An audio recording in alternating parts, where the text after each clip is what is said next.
الآن.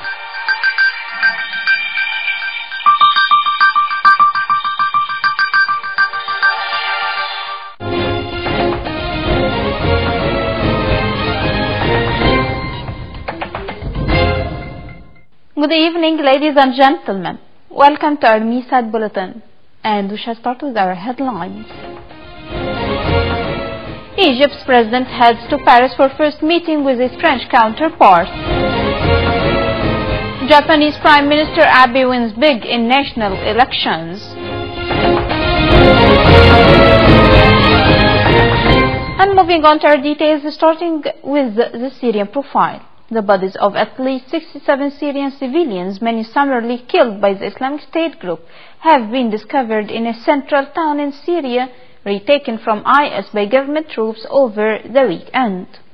The Syrian government on Monday described the attack as a shocking massacre, saying the search and documentation of those killed in the town of Qaryatain in Homs province is still underway, and the number of bodies was likely to climb. This comes after Syrian troops and allied militias regained control of the town on Saturday, which was held by IS for 3 weeks. On to Egyptian-French relations. Egypt's President Abdel Fattah al-Sisi left Cairo for Paris on Monday for a 3-day state visit to France, including his first meeting with French President Emmanuel Macron. Egypt's state-run news agency MENA reported that President al-Sisi and his French counterpart are expected to hold a summit on Tuesday for discussions on bilateral cooperation in the fields of politics, economics, and military matters. The two presidents are also set to discuss issues of mutual interest, including Middle East regional affairs and counter-terrorism. It's worth mentioning that President al-Sisi's visit to France is the third since he took office in 2014, but the first since Macron was elected as the president. And going to Nigeria, a suicide bomber killed 13 other people in the northeast Nigerian city of Maiduguri on Sunday, the deadliest attack in over a month, as the conflict with Boko Haram stretches into its 9th year. Police officials said the evening attack, which also injured 5 people, struck the city's Muna garage area. The area is home to a camp for just some of the more than 2 million people who have fled fighting with Boko Haram insurgency, which has left over 20,000 dead. From another aspect, officials said 2 suicide bombers also injured 13 other people in a separate attack. On the other side of the world, the head of Italy's right-wing Northern League party says twin referendums seeking more autonomy for 2 wealthy northern regions were a lesson in democracy for Europe.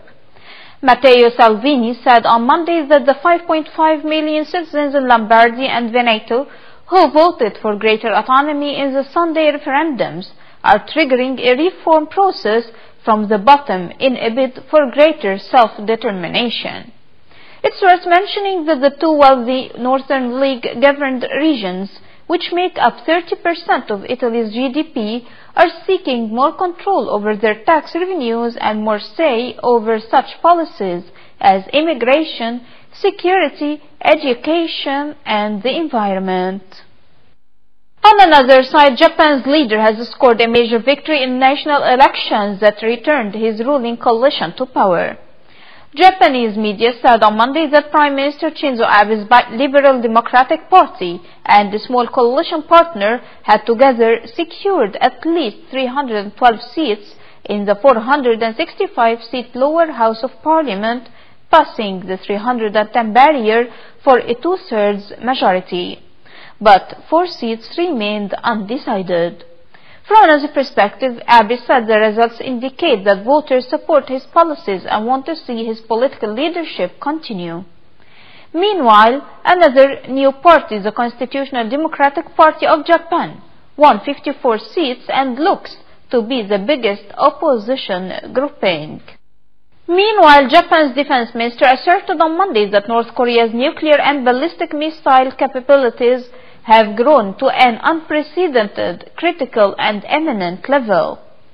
The minister said that this rising threat means his country, along with South Korea and the United States, have to collectively take what he called different responses.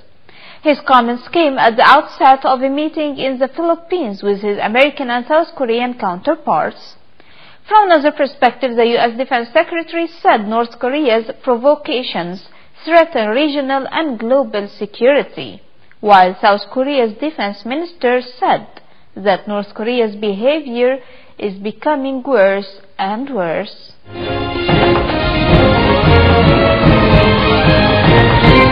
And finally, our economic news. Global stocks mostly rose on Monday after a parliamentary election victory by Japan's Prime Minister Shinzo Abe's party, which had promised stability and growth. France CAC 40 was up 0.3% at 5,390, while Germany's DAX rose 0.1% to 13,000. Britain's FTSE 100 was up 0.1% at 7,530.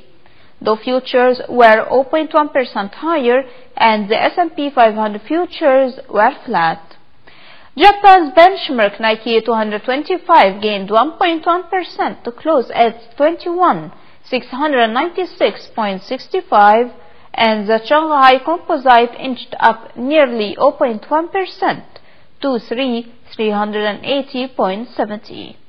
This comes after Abe's ruling Liberal Democratic Party scored a win in the nationwide parliamentary election on Sunday. And before ending our news, let's take another look at the most important headlines for today. Egypt's president heads to Paris for first meeting with his French counterpart. Japanese Prime Minister Abe wins big in national elections. And we reach the end of our News Bulletin for today. Thank you for joining us, and see you tomorrow in a new bulletin.